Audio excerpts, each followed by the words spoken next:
Merci, bonjour tout le monde.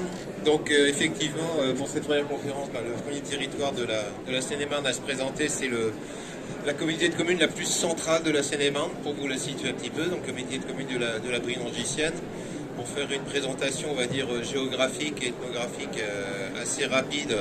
Donc il y a 20 communes, dont 3 pôles gares, ce qui c'est quand même quelque chose d'assez important à prendre en ligne de compte. Bientôt 30 000 habitants. Avec, disons, des zones industrielles qui sont essentiellement basées sur les points Verneuil-l'Étang, Mormant et Nangy.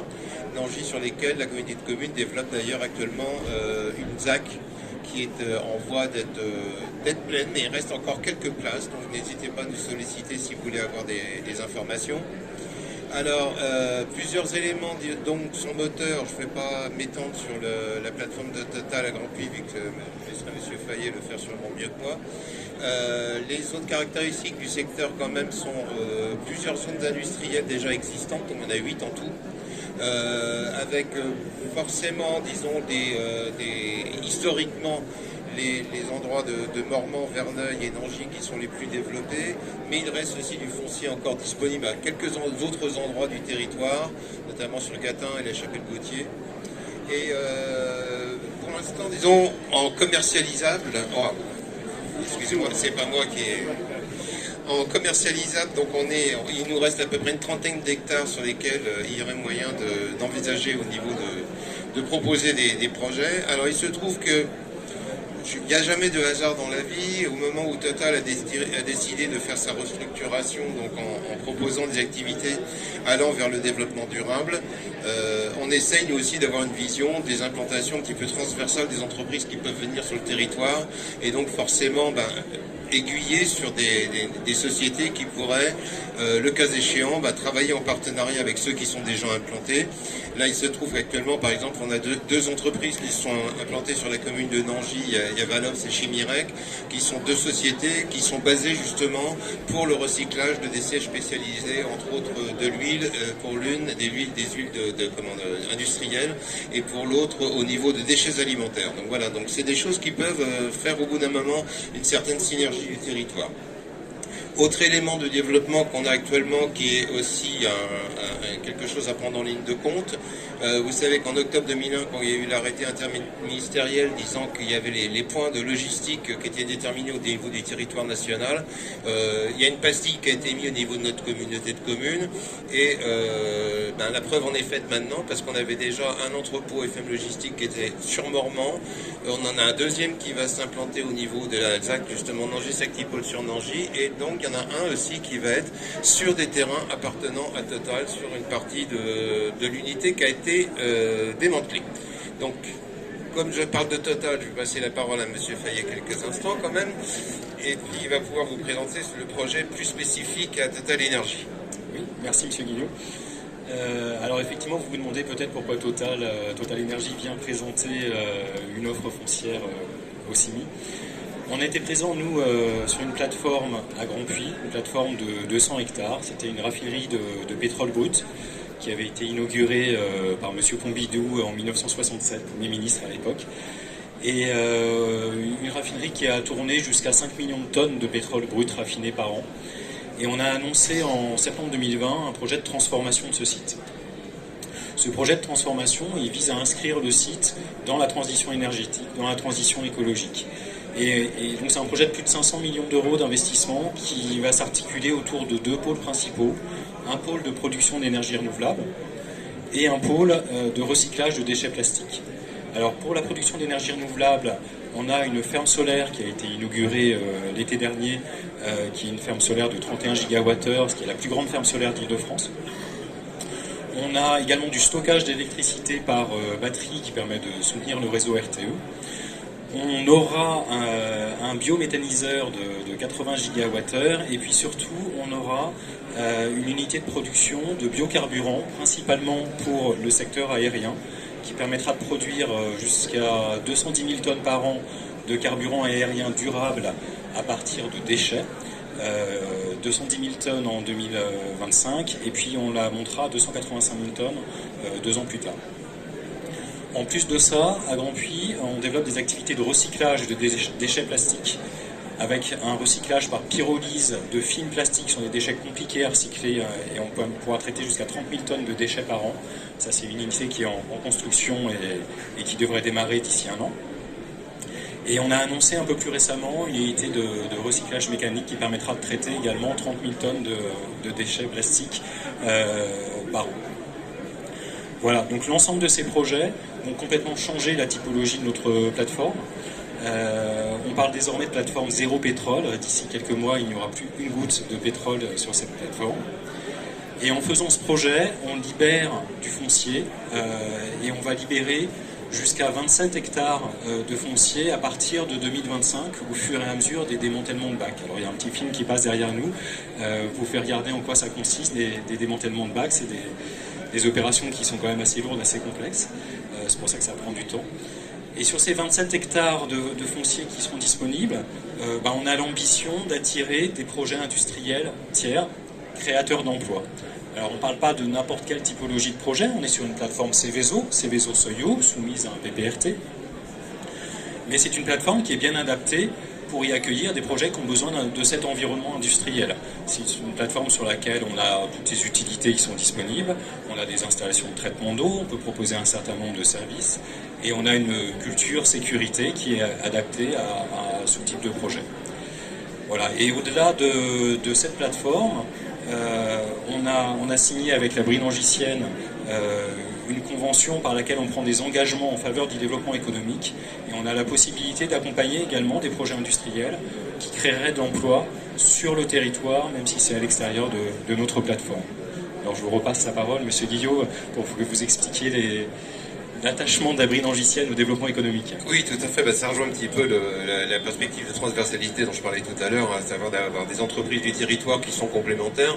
Mais je pense que nous, notre rôle aussi en tant que PCI, c'est de valoriser le territoire, parce que c'est pas le tout que les entreprises viennent ici installer. Il faut aussi que ces entreprises puissent recruter, et il faut disons que le territoire soit aussi attrayant pour les familles des gens qui sont susceptibles de travailler dans ces entreprises. Donc c'est quelque chose qu'il faut voir vraiment à travers toutes les compétences qu'on peut exercer nous au niveau de l'EPCI, la Brinangicienne.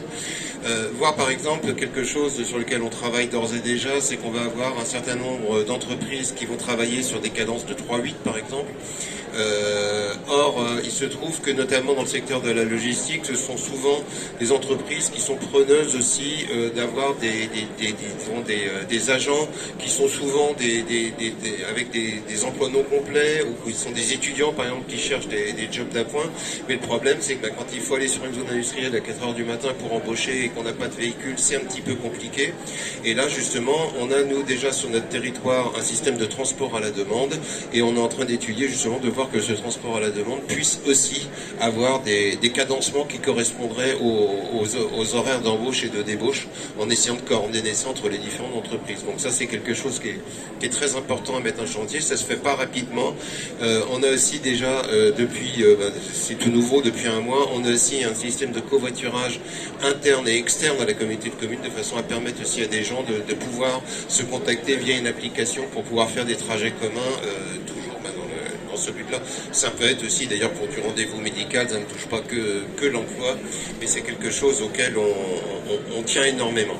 Donc voilà, maintenant on est là ouvert à vos questions, sauf si vous voulez rajouter, aborder une précision complémentaire sur quelque chose. Ouais, juste quelques mots de conclusion de mon côté. En fait, je pense qu'un projet industriel, pour pouvoir s'implanter, il va avoir besoin d'un environnement technique, il va avoir besoin évidemment de financement. Ça, c'est des choses sur lesquelles nous, on peut intervenir. Et puis, il va avoir besoin de tout un écosystème autour, que ce soit un écosystème de sous-traitants, et on bénéficie, nous, localement, d'un réseau de sous-traitants assez dense et important, et qui sont habilités à travailler sur un environnement comme le nôtre. Il va surtout avoir besoin d'un écosystème qui va pouvoir l'aider à monter son projet sur tout un tas d'aspects. Et ça, c'est le travail de nos partenaires avec qui on travaille, la région, le département et la Brinangicienne. Ce qu'on va surtout essayer de faire dans le cadre par exemple, je pense à notre plan PCAET, par exemple le plan climat, air, énergie. Le but aussi, ce serait génial si on arrivait à faire ça, c'est que disons que ce territoire puisse proposer aux gens de quoi travailler sur place, parce qu'on a quand même on a des taux de chômage qui sont à peu près similaires au reste de la Seine-et-Marne. Par contre, on a quand même énormément de nos administrés qui vont travailler hors du territoire. Donc c'est vrai que si on veut qu'on ait moins de voitures sur la route, si on veut qu'il y ait moins de transport nécessaire, c'est vrai qu'avoir une offre d'emploi qui serait locale serait très intéressant, notamment aussi de pouvoir monter, je dirais, en niveau par rapport aux qualifications qui sont proposées dans le cadre justement de nouvelles technologies qui peuvent être éventuellement proposées par nos différents partenaires, que ce soit sur le site de Total ou ailleurs. Ça, ce sont des choses qui sont vraiment essentielles à faire pour nous, de façon à valoriser ce territoire et valoriser justement tout ce tissu économique qu'il peut y avoir. Ce qu'il ne faut pas oublier, c'est pas vous que je vais vous l'appeler, que l'économie c'est une boucle, hein. Quand les gens viennent travailler, ils consomment aussi sur place. Enfin, je veux dire, tout le schéma va avec. Et c'est vrai que nous, on est censé en tenir compte quand même dans nos paramètres d'évolution. Voilà. Est-ce que vous avez des questions ? N'hésitez pas, au cas où, s'il y a des personnes, on fait un travail au niveau de la communauté de communes assez important aussi, sur le recensement. On essaye de tenir à jour les offres immobilières qu'il peut y avoir sur notre territoire, parce que très honnêtement, quand il y a certaines zones d'activité ou zones industrielles, quand vous les traversez, vous voyez des bâtiments, vous ne savez pas trop forcément ce qui s'y passe à l'intérieur.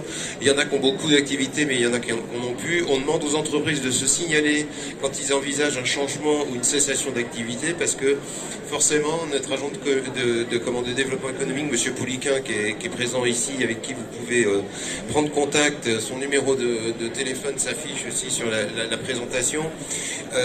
C'est comment... j'en ai perdu le fil de ce que je voulais dire finalement. Je pense à vous.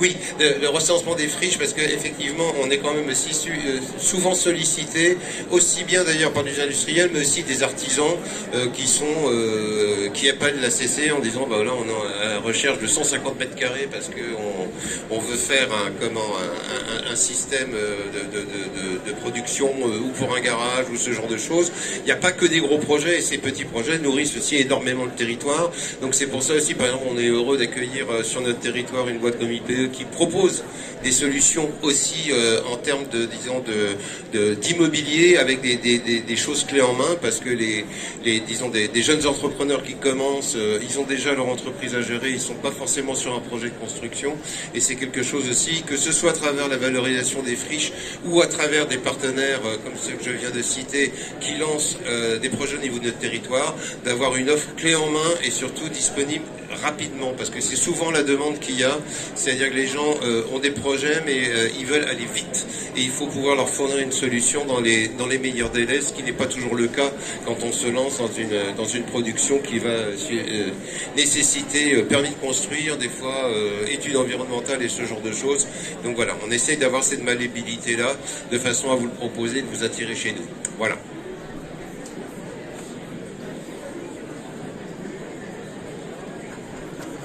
Je pense qu'on peut les applaudir. Il n'y a vraiment pas de questions? Aucune question? Tout est clair?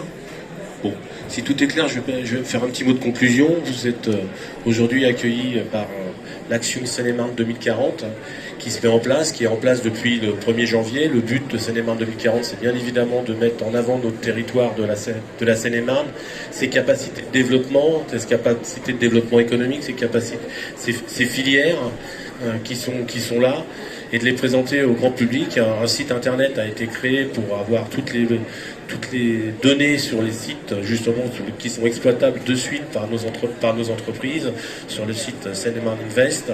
Je vous invite tous à le consulter, à le regarder.